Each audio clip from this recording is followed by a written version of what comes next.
But you know something? Terry, if you heard something called the Muslim Brotherhood, wouldn't that sound like a nice fraternity of benign people? Doesn't it sound good? Benign is the word that would come to mind. Benign. Yes. So if you were president of the United States, you'd have members of the Muslim Brotherhood come to the White House and have lunch with you. Well, turns out they really aren't as nice as they seem, and radical Islam is in the process of taking over Egypt. Next month, the Egyptians will elect a new president, and it could be a member of, guess what, the Muslim Brotherhood. The fallout from that election will be felt all the way from Jerusalem to Washington. Chris Mitchell has the story from Israel. Last month, a delegation from Egypt's Muslim Brotherhood visited Washington, D.C. Some called it a charm offensive, an attempt to portray a softer image of this terror group that controls Egypt's new parliament. They can say whatever they want in order to hide their true aims. And this is what the Muslim Brotherhood did in America. Former Israeli ambassador to Egypt, Zvi Mazel, says the group camouflaged themselves during their U.S. visit. People should know that in Islam, you have the right to lie and even to kill in order to defend your religion or to enhance it, to foster it, you see. It's something that is not accepted and not known in the West.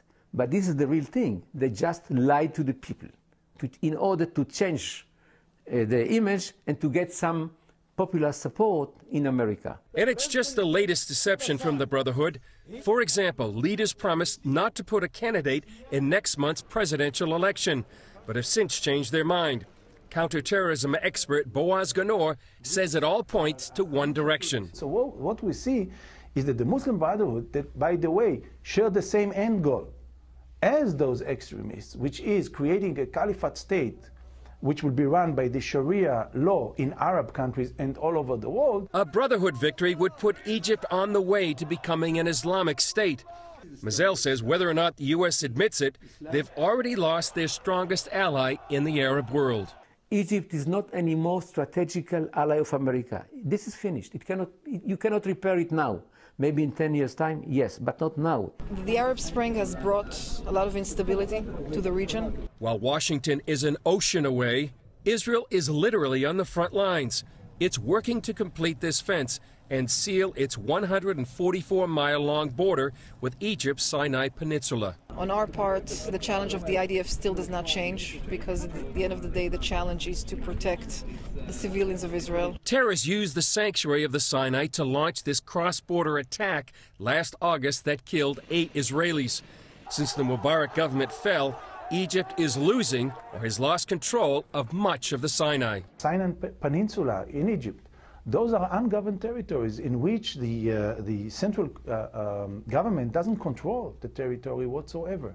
When you combine the two, failed statehood and ungoverned territory, you know that this is heaven for extremists, for fundamentalists, and for terrorists. Weapons, too, are pouring into Egypt's Sinai.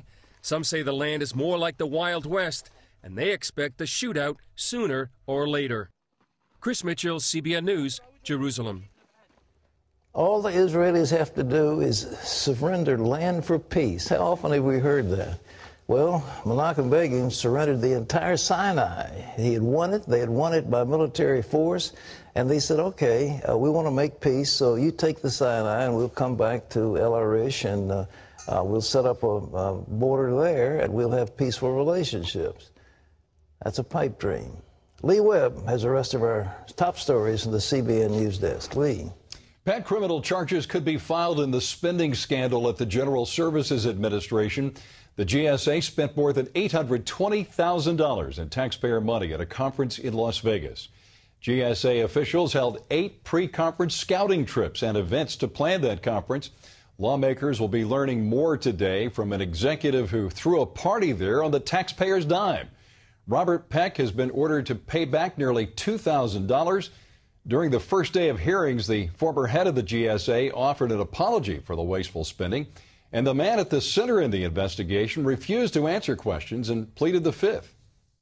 Mr. Chairman, I respectfully decline to answer any questions here today based upon my Fifth Amendment constitutional privilege. I am extremely aggrieved by the gall of a handful of people to misuse federal tax dollars twist contracting rules, and defile the great name of the General Services Administration. I personally apologize to the American people.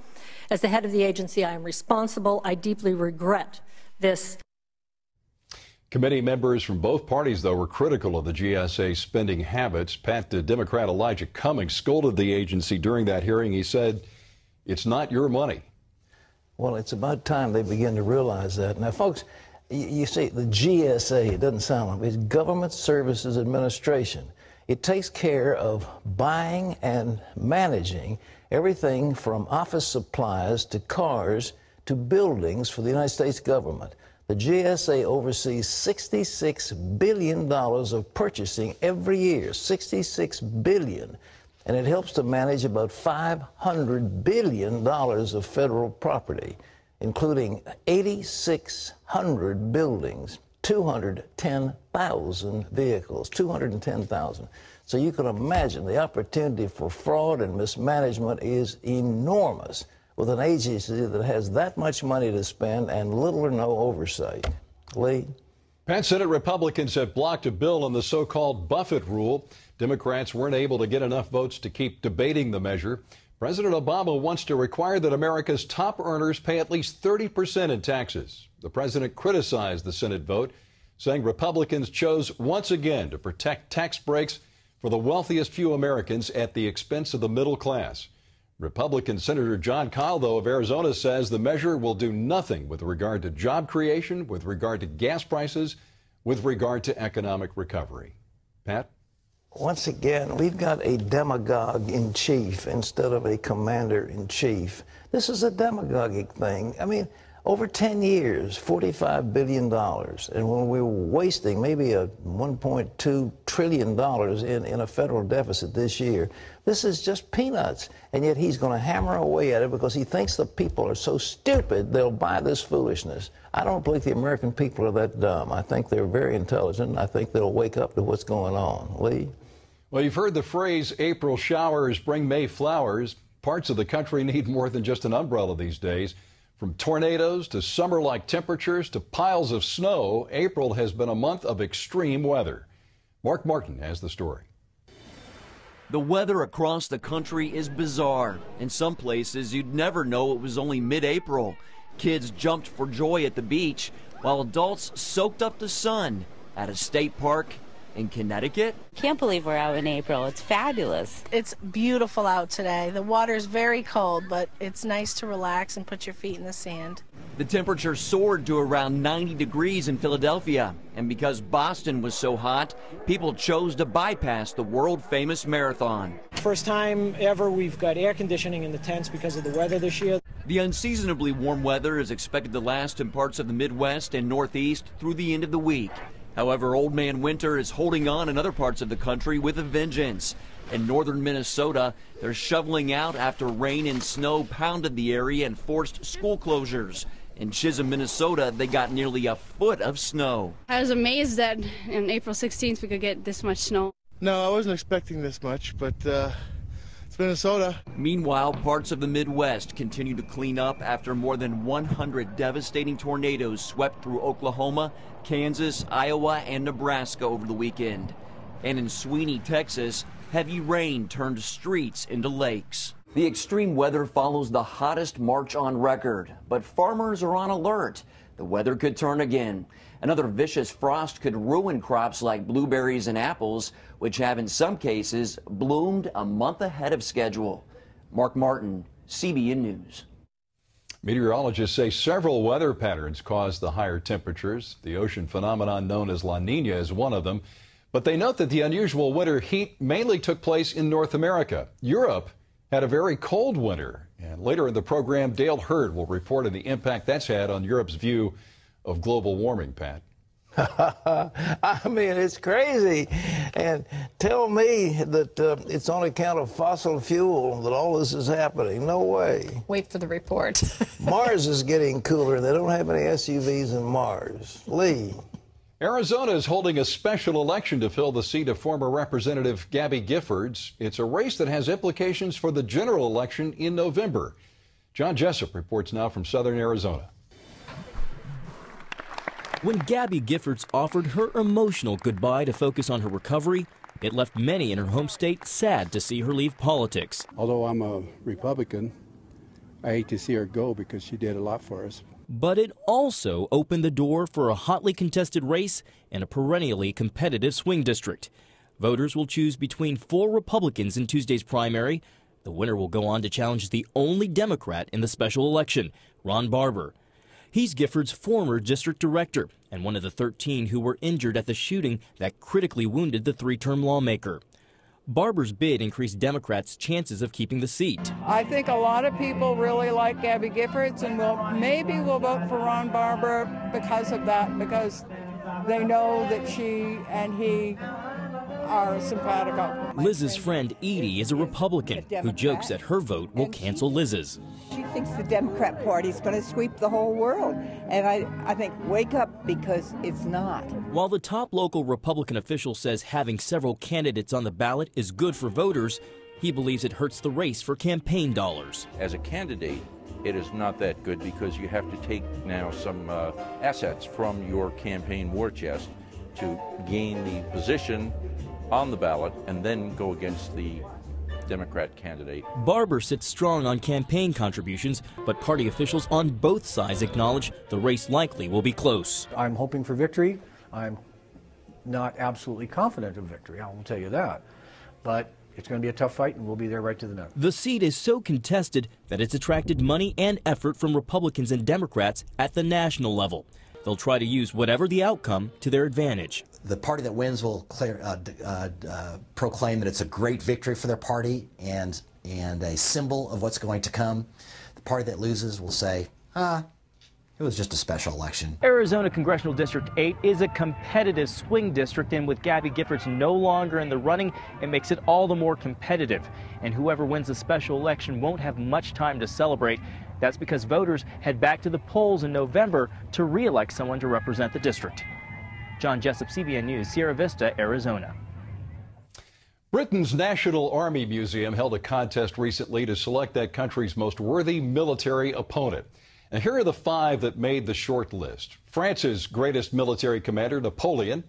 Michael Collins, who led Ireland to independence in the 1920s. Mustafa Ataturk, the Ottoman commander that won the Battle of Gallipoli in 1915. Erwin Rommel, better known as the Desert Fox. He, of course, was the German tank commander who battled the British in North Africa in World War II. And last but not least, George Washington. Now, historians were selected to make a case for each man. Then a winner was selected. And Pat, I want to ask you, who would you choose among those 5? Oh, if I were a Brit, I'd probably say Napoleon, but I don't know. This must be a trick question. So, well, Washington was the winner by a long shot. It wasn't even close. And author and historian Stephen Brumwell says Washington scores highly for the immense scale of damage he inflicts on the British Army and the Empire, the most jarring defeat that either endured. Well, it's interesting. If you follow the stories of those battles, Washington was in perpetual retreat until Yorktown. Then he finally came out and whacked Cornwallis. But he had a daring move across the Delaware, got the Hessian soldiers there in Trenton. And but he really, it was cat and mouse. He was moving to try to keep the British from overcoming his little army. And he was facing desertions, and the guys weren't being paid properly. They weren't fed properly. They weren't clothed properly. It was a suffering ragtag bunch, and through the force of his will, he held them together. So, I mean, that was tremendous. Yeah, but, it really is an amazing military story. But, Pat, one name that wasn't on the list I was a bit surprised was Hermann Göring, the head of the Luftwaffe, of the German Air Force during World War II. You know, he was the architect behind the air battle against Britain, and the UK almost crumbled under that pressure. Yeah, but they knocked the Luftwaffe down. The great Spitfires, and never have so many owed so much to so few. That's right. Yeah, thank you. Well, anyhow, it shows what kind of a military historian I am. I guess they didn't think Napoleon was too smart. I guess the Duke of Wellington did him in at Waterloo, and that was it. So. A court will soon decide if a former NASA employee was fired for believing in intelligent design. David Coppage was a computer specialist in the Jet Propulsion Laboratory in California, He said he was fired over voicing his opinion on intelligent design and filed a wrongful termination suit against the lab. Closing arguments were heard Monday. Now it's up to a judge to decide if Koppage's faith caused him to get fired. NASA denies the charge, saying he was let go for other conflicts. The man on trial for killing 77 people in Norway says he would do it again. Anders Breivik admitted to the massacre but pled not guilty in a courtroom Monday. He said the killings were not criminal acts. In a prepared statement, he said he acted out of, quote, goodness, not evil. He said he acted to prevent a larger civil war in Norway. In the past, he has said that the attacks were necessary to protect Norway from being taken over by Muslims. You can always get the latest from CBN News by going to our website at cbnnews.com.